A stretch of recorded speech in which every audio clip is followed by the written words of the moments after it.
Half of the Buckeyes leading Maryland 35-10.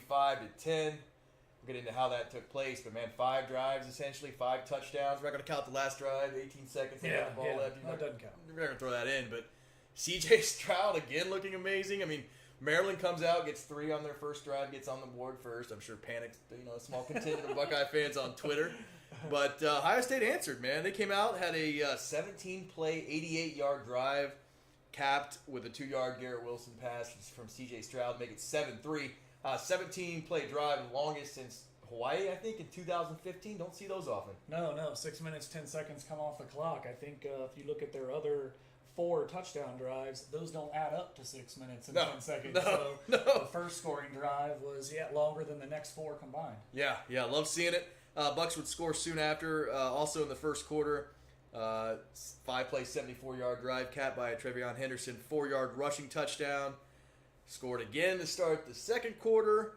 36-yard bomb, just a beautiful pass from C.J. Stroud to Chris Olave, kind of split the safety and corner, and they just decided they didn't want to follow him. I don't understand some of it. Ohio State's got elite receivers. I don't understand hey, we're not going to follow this dude. Well, remember, too, Maryland has, without their top 2 corners today, too, right? The two Bennett guys. I don't think they're related. But, yeah, you're out your number 1 and number 2 corners against Ohio State. That's probably going to be problematic. I think Maryland coming in was the 70th ranked pass defense in the country. And then, like I say, take your 2 best guys off.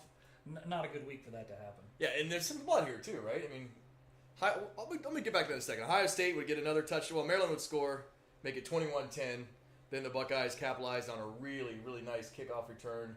Emeka Ibuka, beautiful. He got blasted at the end, but hopped back up. Yeah, the ref got blasted. That would be a little bit worse. But yeah, 67-yard return for him to put Ohio State in business there. Trevion Henderson with a 26-yard touchdown catch on basically a slip wheel route there. Makes it 28-10. And then Master T gets an 8-yard touchdown run with 47 seconds and a half. Leads us 35-10. They're well on their way to covering. They're covering right now. Looking really good. You look at C.J. Stroud's numbers for the game, man. Crazy. Gets 17 of 22, 293, 3 touchdowns, 234.1 rating at the college level. Yeah. I mean, what can you say about him at this point? Is he a top 5 Heisman candidate at this point in time? He's definitely put himself in the race after folks wanted him benched. I mean, clearly a healthy C.J. Stroud is a good C.J. Stroud. Mm-hmm. I think also, too, what you're seeing is he's got all day to throw. Yep. And he's got all day to throw against a team without their top 2 corners, and you've got 3 NFL receivers, running around in the secondary for Ohio State. Makes in it that tough. First half, to kind of give you a little bit of flavor there to C.J.'s day, 8 of his throws have gone for 15 yards or more completion, and 5 of them have gone for 25 or more. So Ohio State's definitely hitting them on the big play. You mentioned the Olave throw. I think my favorite was maybe hitting Smith and Jigba down the seam. Beautiful, was a little teardrop over the top, and he's made some great throws. He also, maybe less sexy, but I really liked it. He had a throw from the far right hash on an out route all the way to the left sideline to Olave for maybe like 11 yards, something like that. I got a first down, but that's a big time throw. Not every college quarterback can make that throw. He put it on the money, throwing it way wide. Can't say enough too about how good he's looked the last 2 weeks after taking a week off to get the shoulder right. Yeah, absolutely. Just particularly his first pass. I mean, he's got 3 or 4 drops. I know 3. I want to say 4 drops today. So 17 to 22 with at least 3 legit drops. Yeah. Ruckert had one early. Yeah.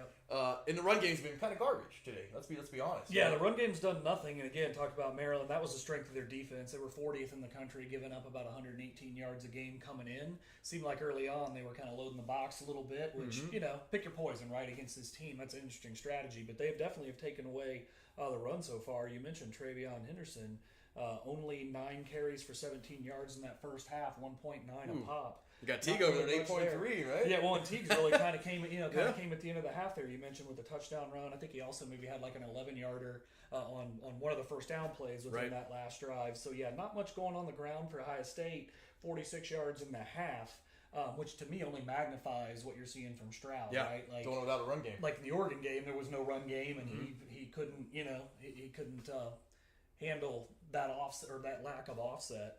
Hasn't been an issue today, but I tell you what, even though Trevion Henderson has not been able to get going in the running game up front, seems like Maryland's getting a lot of pressure right up the gut, right across Whippler, but man, these sexy. I love a good wheel route. I think you do too. All the way back to Claret, calling in against Michigan, but they even faked a handoff to Trevion on one of those, and then hit him on the wheel route. How do you stop that? We're not covering him. Whether you hand it off or throw it to him, we're not going to cover him. Yeah, they've wheel routed him a couple times already. Love seeing. I love how too. Also, Ryan Day is able to get.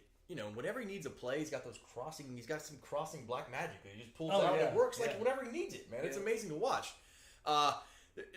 Nirvana played in a club called Stashies in 1991. Yeah, right down the road old place on High Street. Yeah. And it probably held, I don't know, 400 people maybe. But 2 million were there? Yeah, you talk to people these days. 2 million people in the city of Columbus saw Nirvana at Stashies in 1991. I think we're going to go the opposite direction for the people that wanted Stroud benched, right? There's a couple thousand. Oh, yeah. A couple 100,000 a couple weeks ago. Now it's probably down to about 4,000. About 4 years, we'll be down to about 8 people. We'll admit to it. But Stroud's not getting benched. He's legit. He's as good as they've been here in a while. This is, he doesn't have quite the Fields run game, but he's thrown as well, at least today and last week, as Fields has thrown at Ohio State. He's been super accurate. This is probably their maybe stiffest test. They still haven't played the greatest defenses in the world, but he just like last week, healthy, poised, confident, and is hitting the open guys, putting the football where it needs to go. He's probably missed a read or two, but Lord, and it helps these guys are running wide open. Right. But he's made some really nice throws today. Yeah, looking at the defensive stats, Cody Simon leading the team with 7 tackles. Ronnie Hickman with 6. Then you pointed out he had 4. Hickman had 4 tackles on the first drive of the game for them. Which was a long-ass drive, right? I think that was like maybe a 10-play drive for them. But, Hickman was all over the field right from Jump Street, as we've grown accustomed to. Looking pretty good. And, the defensive line's kind of been that one group that, well, not the one, but has been, getting a little bit of flack lately. And they did pretty good in the first half. Maryland's tried to neutralize that a little bit, running a million different screens and different things like that. But you've still seen a pretty good push. A couple sacks. Garrett and JJB split one. Yep. That was the one sack from the defensive line or from the tackles. And then JTT got one on the bad snap. Couple TFLs too. You got Marcus Williamson with a half TFL. Tyleek was in there too. I saw Tyleek Williams. Hell, he blew up the one drive by himself, basically. Tommy Eichenberg with a TFL, or as one insider referred to him as the too. Night King, man. The Night King with a TFL. But team looks good. Is this kind of what you expected? Did you expect 35-10 at the half? That's a lot of points. I can't remember what I turned in, like 49-21, something like that. So I thought Maryland would have a little bit more success, maybe moving the ball. Haven't seen as much of that yet. 190 yards, so I guess they're moving it a little bit, but they haven't been able to run either. 33 yards. No. The offense was just a matter of they're clicking right now. 293 even running. 293 in the first half for Stroud. The total offense 339. Again, not much of a run game. 16 first downs. The numbers are eye-popping. 4 or 5 on third down. This is as good as this offense has looked in a while. Going to be off next week, and then they go to Indiana. So it's at Indiana, right? I believe. Pretty sure we're at Indiana this year. Indiana's Indiana. Again, the schedule's a little bit backloaded. We've got Michigan State, Penn State, those teams, Michigan, towards the tail end. Iowa, yep. Of course, if they win the East, they're going to probably play a really, really good Iowa team in the Big Ten championship game. But, man, this team is looking really good right now. There's a lot to like. What's your drink of the day today? What do you got going on over here? We're, it was a nooner, trying to keep it a little under control. We're rocking a little Weller 12 today. Weller 12? Yeah, Weller 12. Pretty hard to find. You can find some 107 or Special Reserve in a store every once in a while, but these are pretty much secondary only. It's a little overpriced on secondary for what it is, but I enjoy it. It's not a bad flavor. I see you're running with some hops today. Yeah, got Land Grant Skull Session. Oh, okay. Go there, buddy. You've been big on that assistant manager lately, so you switched it up today. Had to switch it up. Try a new beer this weekend. Looking at some national scores, 35-20 at the half, 38-20. Field goal just came in. Texas leads Oklahoma in the Red River. I'm calling it the shootout still. Yeah, Red River shootout. 38-20 down there. Michigan State up 21-13 in the third quarter, sorry, on Rutgers. On Rutgers, huh? At Rutgers. That's interesting. What's Michigan State, 11th in the country right 11th, now? yeah, 5-0. A little high to me. They surprised me this year, but 11 seems a little crazy. Well, 5-0, you're going to move, right? Well, no, you're going to move, but Probably I'm saying when the 11th, dust settles, are they going to be 11th ranked team in the country, come January? I'd probably bet against that. I just want them to beat their in-state rivals. Yeah, That's, absolutely. that's all I care about. And did Rattler I know you hit the Oklahoma score. Yeah, I did. Rattler get benched? Spencer Rattler did get benched. Makes me feel good. I had a tweet on September 4th saying CJ Stroud's better than Spencer Rattler right now. And people were like, that's crazy. The guy from Oklahoma's in the mentions, laughing at me. And today I feel vindicated because Stroud's better than Rattler. Rattler got benched. Rattler was the Heisman candidate, the number one Heisman. Yeah. The highest odds of any player to win the Heisman coming into the season. He was the number one on the odds board. Spencer Rattler to win the Heisman. And people are doing that because you look at what Lincoln's done with his quarterbacks. Got a really good tradition of Yeah, helping yeah. quarterbacks. You're like, okay, he's going to do it again. Right. But Rattler's trash, man. Yeah, he's yeah, straight up not very trash. good. He's not very good. I haven't seen him play too much. Feels like they're playing a lot of times what Ohio State is. But yeah, I'm no Rattler fan. Yeah. Other games, Ole Miss, number 17, Ole Miss 21 at home, Arkansas 14. Got a little 7-point lead there.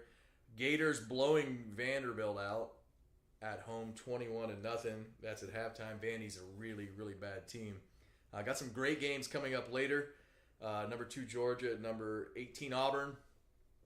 Wake Forest, Syracuse. I don't know if that's a great game. That's not a great game. Penn State, Iowa has a chance to be a great Yeah, game. I was getting that one.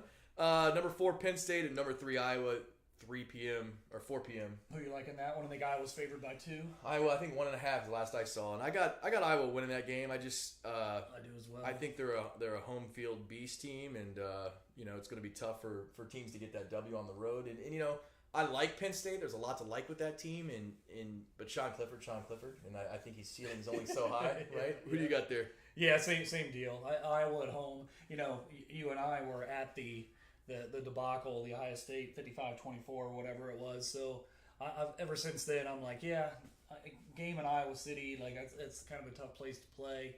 I'm not sold on Iowa's just forcing turnovers like crazy, right? Dude, yeah. Can Clifford avoid the big mistakes against the Hawkeyes? I think I'll take Iowa there. I don't think he can. How do you think the airliner was a good time last night? Yeah. Oh yeah. Legendary Iowa If you City ever bar. go to Iowa City, I tell you what, we've been to a lot of the Big Ten cities. Iowa City's definitely one of my favorite. That little, I don't even know what it's called, quad or whatever it is, but cars can't really go through there, so you can walk everywhere. But it's not like just a straight line like High Street. A lot of good trouble you can get into there, and yeah, Airliner was a pretty cool place. Band coming in there and playing, and I bet that was a good time last night. A lot of people in town.